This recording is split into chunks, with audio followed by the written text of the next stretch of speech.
Tobacco companies show you images of what life would be like if you smoke. They tell you tough, hard-working people smoke their cigarettes. That you look cool, hip. We found yes. That smoking makes you independent, beautiful, and mysterious. But the reality is that you can end up looking like this.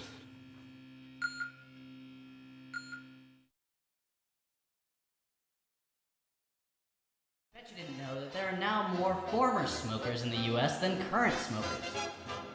According to a survey by the Centers for Disease Control and Prevention, fewer than 20% of adults in America smoked in 2010. This number is down from nearly 25% in 1997.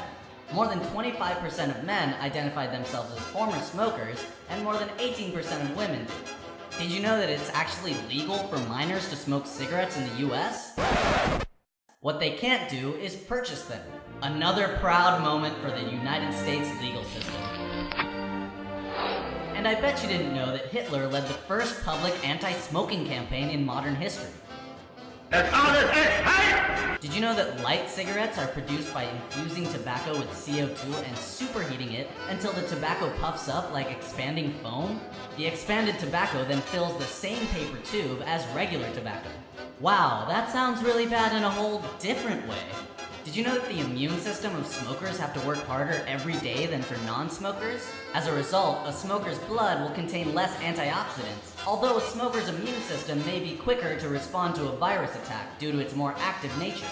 Aha, so smoking is good after all. Take that, everyone everywhere.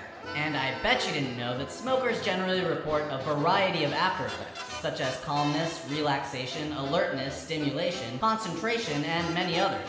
In fact, smoking will produce a different effect in each individual, depending on what they expect to get. Wait, so that makes all cigarettes placebos? God, this is really stressing me out. I need a cigarette. And I bet you didn't know that cigarettes contain arsenic, formaldehyde, lead, hydrogen cyanide, nitrogen oxide, carbon monoxide, ammonia, and 43 known carcinogens. Alright, never mind, I don't need a cigarette.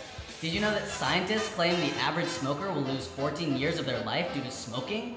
This, however, does not necessarily mean that the smoker will die young, and they may still live out a normal lifespan. So I do need a cigarette? I'm so confused. And did you know that smoking causes accelerated aging, depletes the body of vitamin C, damages the stomach, can cause early menopause, increases the risk of diabetes, reduces exercise tolerance, increases the risk of pneumonia, raises blood pressure, doubles infertility in women, depletes antioxidants in the body, increases risk of anxiety, weakens the immune system, costs lots of money, is more addictive than alcohol, weakens the bones, and a lot of other stuff. Okay, now I'm not confused anymore.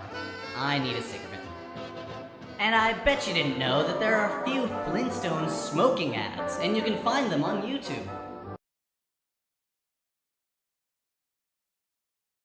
Gee, we ought to do something, Fred. Okay? How's about taking a nap? Hey, I got a better idea. Let's take a Winston break. That's it! Winston is the one filter cigarette that delivers flavor 20 times a pack. Winston's got that filter blend. Yeah, Fred. Filter blend makes the big taste difference, and only Winston has it up front where it counts. Here, ahead of the pure white filter. Winston packs rich tobaccos specially selected and specially processed for good flavor in filter smoking. Yeah, Barney, Winston tastes good, like a cigarette should.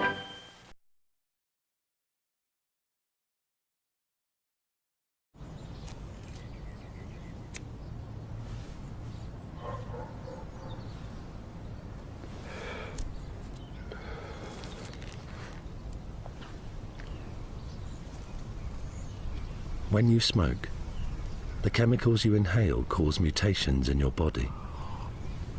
And mutations are how cancer starts.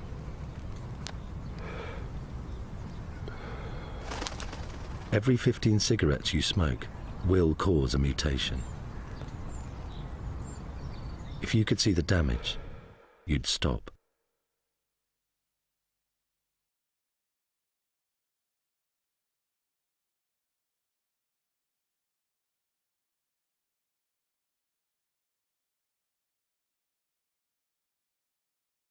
Cigarettes and marijuana have been used for centuries, but only recently has the process of vaporizing these substances become popular. So what does science have to say about this technology? Is it actually better for you? When smoking normally, the heat from fire causes substances to change from a solid state to a vapor. In cigarettes, this releases nicotine, which is absorbed into your bloodstream through the lungs, causing increased heart rate, constricted blood vessels, release of dopamine in the brain, and feelings of alertness. But because nicotine is a stimulant, once it's no longer present, you crash and crave more, which ultimately leads to addiction in many people. In the case of marijuana, the active component THC is aerosolized and follows the same pathway into your body, but with different effects, which we explain in our video, Your Brain on Marijuana, here. Smoking only takes 6 seconds for the active compounds to reach your nervous system, unlike chewing tobacco or eating edible marijuana, which takes much more time, but you have to inhale smoke in the process. This smoke consists of partially burned particles, which creates tar in your body, has cancer-causing effects, blackens teeth, and destroys taste buds. This is where vaping comes in. If you can heat the active components enough to become aerosolized without starting a combustion reaction with the other compounds, then you theoretically get fast effects without the damage of smoke inhalation. Vaping typically involves a glass or metal chamber which has an electrical current passing through it. This way it can heat to a controlled temperature, creating a vapor with minimal combustion, meaning you inhale much less smoke. For marijuana users, vaporizers have become popular as the plant material can be heated to a specific temperature, usually between 185 to 210 degrees Celsius, allowing just the THC-containing vapor to be extracted. For e-cigarettes, using a liquid solution instead of dried tobacco has become popular. This e-liquid contains water, nicotine, a base, and occasionally flavorings, and vaporizes at a much lower temperature. But this is where things get tricky. The e-liquid contains a base similar to that used in cosmetics and food, which helps maintain moisture without creating sogginess.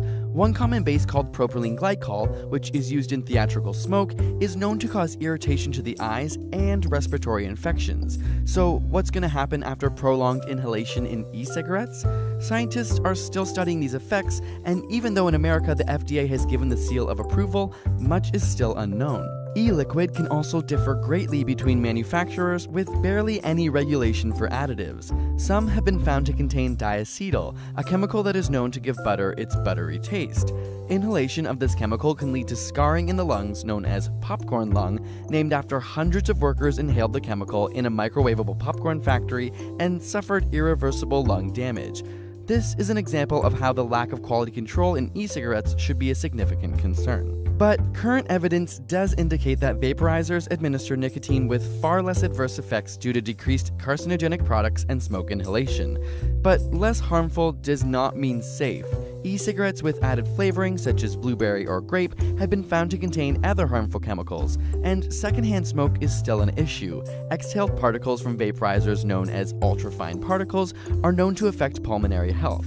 Others are worried that because these e-cigs are deemed healthier, that they're becoming more appealing for young people. A study reported that continued use of e-cigarettes for teens in grades 6 to 12 had increased from 6% to 20% over 3 years. On the other hand, much of the information we have on the adverse effects of smoking comes from long-term studies, with cancers appearing much later in life.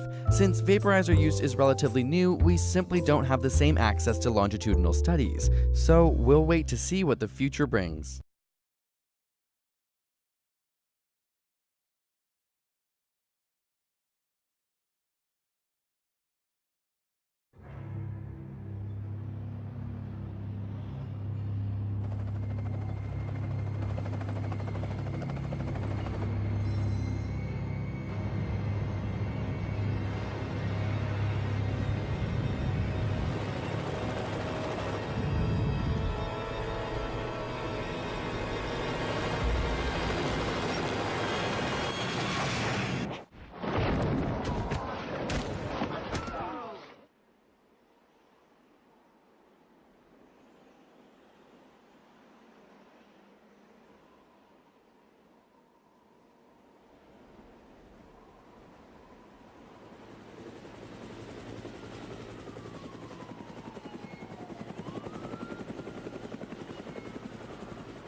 It's getting better all the time.